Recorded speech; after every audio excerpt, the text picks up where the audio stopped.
Olá amigos, sejam bem-vindos a mais um vídeo do meu canal. Eu sou Lucas Knaip e vamos falar sobre Nico Hülkenberg de volta à Fórmula 1. Ele vai ser companheiro de Kevin Magnussen na temporada 2023, substituindo Mick Schumacher, que acaba substituído pelos desempenhos que talvez não fossem tão bons quanto se esperavam, E assim, a gente vai comentar um pouco sobre esse assunto, sobre a saída do Mick Schumacher, sobre o retorno do Hülkenberg. Então já peço que você deixe seu like, se inscreva no canal, compartilhe esse vídeo. E é claro, de pedir desculpa pela minha voz, que não tá lá das melhores, tá melhor do que ontem, Eu saí do estágio 30 anos de Marlboro para 15, tá meio oscilante ainda, mas tá dando para gravar, então vamos comentar sobre isso. Primeiro sobre a saída do Mick Schumacher, a gente tem que lembrar que a Haas é uma equipe muito ligada à Ferrari, usa muitas peças da Ferrari, e ele entrou muito na equipe por causa da Ferrari. A Haas estava em muitas dificuldades financeiras em 2021 e basicamente trouxe dois pilotos pagantes. O Mick Schumacher não tinha um patrocínio, mas possivelmente a Ferrari abatia muitos custos de equipamento e maquinário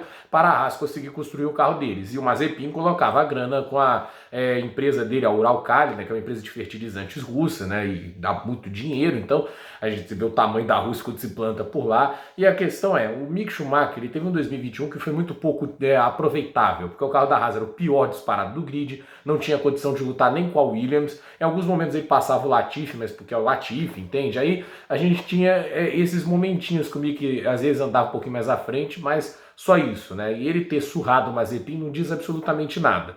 E aí ele estreou de verdade, talvez na Fórmula 1, esse ano, 2022, talvez tenha sido o primeiro ano dele, e ele pegou como companheiro o Kevin Magnussen, que é um piloto sempre muito rápido, a gente sabe disso desde o momento que ele entrou na Fórmula 1 em 2014, a primeira classificação dele era terceiro lugar, entende? O Magnussen sempre foi um piloto muito rápido, agora vem de pole position, ele é muito bom piloto assim, nesse quesito em termos de velocidade, mas é irregular, é um cara que oscila demais, E assim, o início de temporada foi ruim pro Schumacher, O Magnussen estava muito superior a ele, e aí ele conseguiu uma recuperação no Grande Prêmio da Inglaterra, na Áustria, onde ele foi bem superior ao Magnussen, inclusive na Áustria, a melhor corrida dele na Fórmula 1, chegando na sexta posição. Então assim, ele mostrou que tem qualidade, ele mostra que se defende bem, ele mostra que algumas vezes tem um ótimo ritmo de corrida, mas é muito irregular. E assim, ele não fez o suficiente para a Haas falar assim, esse cara tem que ficar mais uma temporada. Fora o fato que ele bate muito, ele bate demais.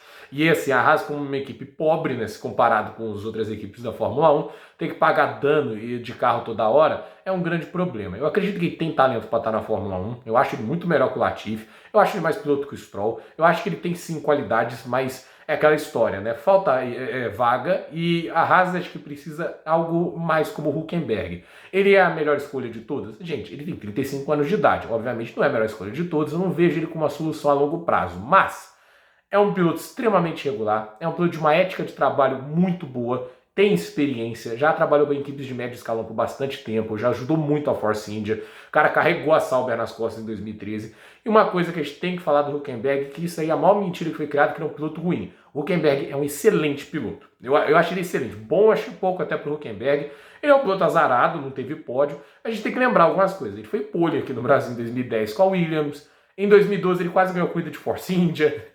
Tem aquele momento lá, ele assume a liderança, ele passa o Hamilton, ele passa o Button, que são notavelmente pilotos maravilhosos de chuva, e o Hülkenberg sempre foi um dos melhores pilotos de chuva da Fórmula 1, e assim, ele conseguiu fazer essas ultrapassagens, ele passou o Hamilton e o Button, eu acho que o Hamilton estava em primeiro, aí ele erra, o Hamilton passa, ele tenta dar o troco de volta, aí acabam se batendo. Eu acho até que foi exagerada aquela punição de drive-thru, porque isso tirou a chance do Hülkenberg ser pódio naquela corrida, mas a questão é, a gente tem alguns momentos, por exemplo, o Grande Prêmio do Brasil em 2016, ele caminhava para ser pódio, mas o pneu de chuva extrema dele furou e ele teve que voltar lá para trás do pelotão. O Pérez, por exemplo, que é um piloto de chuva aceitável, não é um genial, mas também não é ruim, ele ficou em quarto, quase foi pódio. Então assim, o Hülkenberg talvez tinha grande chance de pódio no Grande Prêmio do Brasil em 2016, mas teve aquele azar do furo de pneu de chuva. E furo de pneu de chuva é sacanagem, E assim, o fato é que o Nico Hülkenberg, ele já conseguiu superar dentro da própria equipe o Pérez em 2014, o Carlos Sainz, ele em 2018, ele deu uma baita de uma surra em cima do Sainz.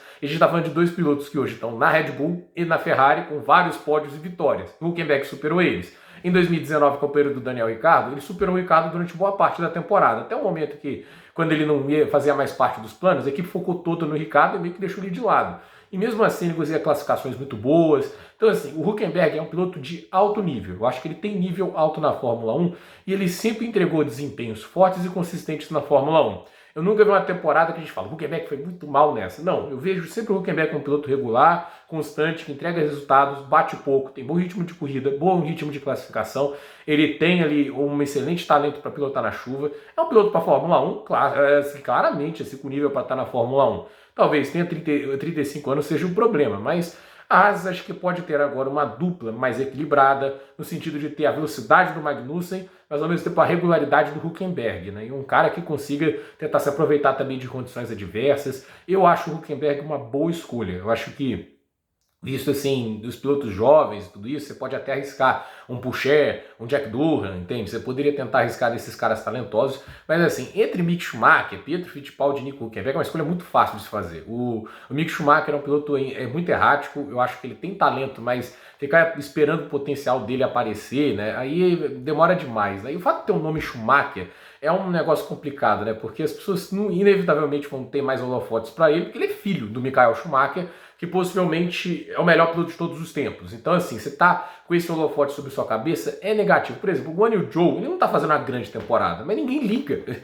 Essa é a verdade. Tem os fãs do Guan Yu Zhou, tudo isso, mas é muito pouco holofote sobre ele, né? A mesma coisa vai ser, o Albon não teve tanto holofote assim nessa temporada, né? O Latifi tem porque é ruim.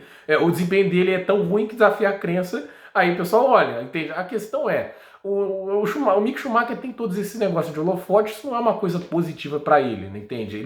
Ele tá sendo tão assim, tão observado pela mídia que isso acaba às vezes até afetando muito, né, o desempenho dele. Então, a questão é, o Mick Schumacher, eu acho que ele é um piloto que pode acabar eventualmente voltando à Fórmula 1, acho que tem o nome, ele mostrou que já tem talento, já foi campeão da Fórmula 2. E, gente, Pietro Fittipaldi não é um piloto para a Fórmula 1. Eu não acho que ele tem nível para isso. O irmão dele, o Enzo, é bem mais piloto que ele. Eu acredito que o Pietro Fittipaldi, quando substituiu, né, o Grosjean em 2020, né, acho que foi 2020, lá, o dia lá que teve aquele acidente no Bahrein, ele fez um trabalho, no final das contas, só para levar o carro até o final, nas duas corridas. Ele não fez nada demais nas duas corridas e só levou o carro até o final. Então, assim, o Hülkenberg é um cara que vai fazer muito mais do que levar o carro até o final. Ele leva o carro até o final, mas com certeza brigando por pontos. Então, eu estou ansioso para ver o Hülkenberg de volta. Inclusive, vamos lembrar, ele trabalhou esporadicamente nesses últimos anos, né? Foi um piloto freelancer, né? Ele assumiu a vaga do Vettel esse ano, né? Nos 2 primeiros grandes prêmios.